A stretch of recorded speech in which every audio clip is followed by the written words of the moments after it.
One of the earliest recorded sightings of black-eyed children was back in 1950. A 16-year-old named Harold was strolling up the street to his Virginia home when he noticed a boy leaning on a nearby fence. Harold said hello but received no response. He turned to leave, then the mysterious boy finally spoke. "I want to go to your house. You're going to walk me up to your house." That was when Harold noticed the boy's eyes. They were pitch black. All his instincts screamed, "Run!" Yet he just stood there. Then, as if reading Harold's mind, the boy said, "Now, don't you run away from me. You're going to walk me up to your house." That was enough to spring Harold into action. He booked it out of there. He claimed he heard the child let out the scream of a bobcat, but he wasn't willing to turn around to be sure. The account goes on to reveal Harold's parents actually believed his tale, and his father went out with his gun in hand, looking for what they believed was a devil. The black-eyed child was gone, but Harold's mother demanded he go to the local priest to be safe.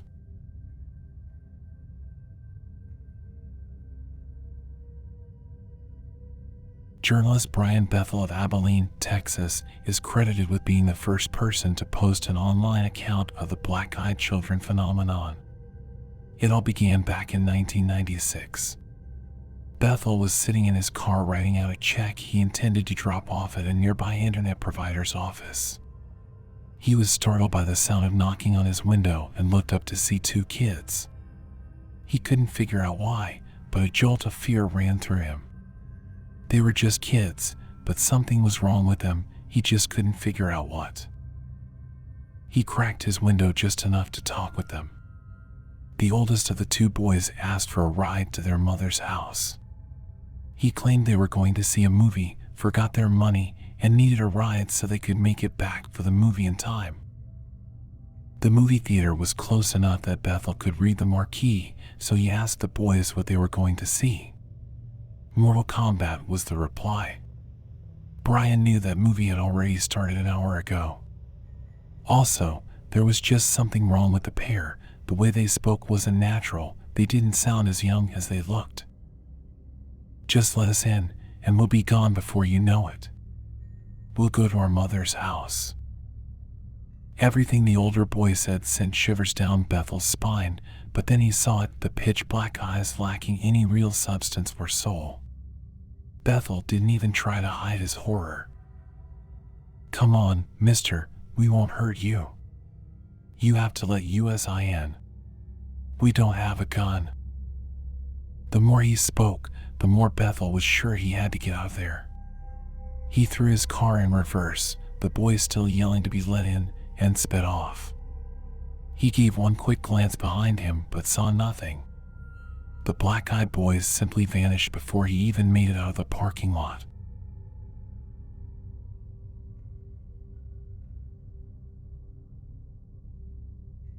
A gas station attendant in Northeast Louisiana had a terrifying encounter in November 2012. The gas station was creepy enough to begin with at 3 a.m., but then the power went out. Led by the light of his cell phone, the attendant was able to get the generators going, but the backup lighting was dim and only lit up certain areas, like the cash area and the parking lot, while the rest of the isolated establishment was cloaked in black. Out in that darkness, he noticed movement. 3 children on bikes were heading his way. They stood at the door and stared at the attendant. He felt creeped out, but they were just kids and it was way too late for them to be out. He opened the door and asked if they were okay. The young girl asked to use a phone, but as he handed his cell over to her, he realized her eyes were all black. "No, I need the real one." She pointed at the landline inside. The thought of letting her inside sent chills up his spine. He shouted at all of them to leave as he slammed and locked the door. The children stood there a bit longer, silently staring at him through the glass with their solid black eyes. Then, they got back on their bikes and disappeared back into the darkness. The next morning, the attendant was eager to go through the surveillance footage. Unfortunately, the power outage cut the cameras off and they didn't boot back up with the generator. He had nothing to prove the events of the night before took place.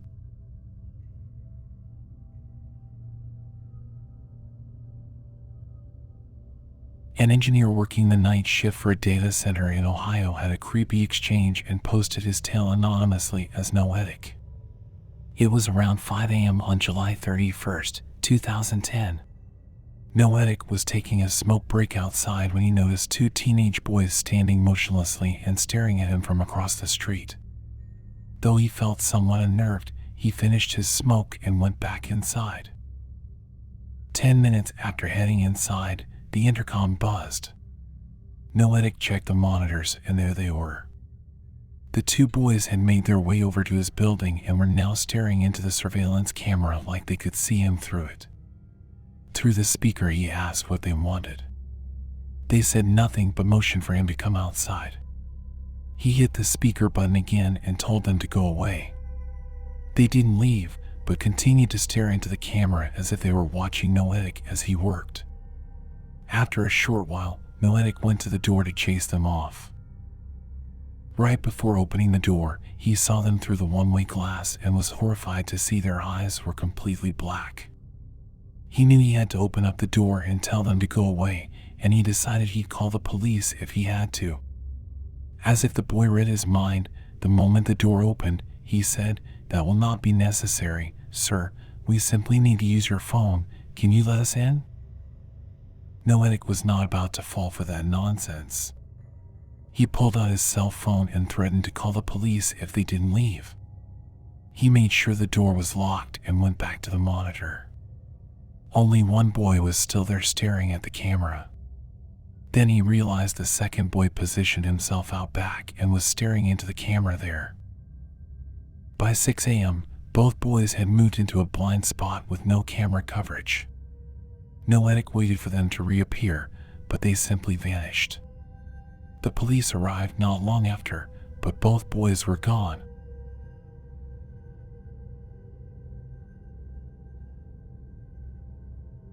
In January 2016, a Vermont woman reported that she actually let black-eyed children into her home. A little over a year prior, a blizzard was ravaging the world outside her door, so she was very surprised to hear a loud knock on it. Figuring someone probably crashed their car trying to navigate the weather, she made her way to the door and peeked out the window. There was no car. She described a feeling of dread wash over her for reasons she couldn't understand. The banging continued, so she decided to wake her husband to let him answer instead. Two small children were on the other side of the door, and they were not dressed appropriately for the storm.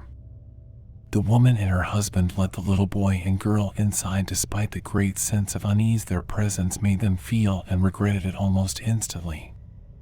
One cat hissed while the other three had unusual behavior for them all. And it didn't seem to matter what the woman asked them. What happened? Are you lost? Want some cocoa? The answer was always the same: our parents will be here soon. She made them cocoa anyway, and when she returned with the mugs, that's when she noticed their eyes. They were completely jet black, with no whites at all, just giant black pupils. They asked for the bathroom and she directed them to it. Then everything happened all at once. Her husband's nose started bleeding, the power went out, and as she rushed to get a tissue, she was confronted by both children staring at her from the hall. Our parents are here. They then walked out the front door. She watched as the creepy children got into a black car with two very tall men in suits. They left. Within months of the encounter, 3 of their 4 cats went missing. The 4th, the one that hissed, was found in a pool of blood, dead from a hemorrhage. Her husband's nosebleeds continued, and he was eventually diagnosed with skin cancer despite spending little time outdoors. The woman began suffering from chronic nosebleeds as her husband initially had, and her health began slowly deteriorating. She is certain it's because of the black-eyed children.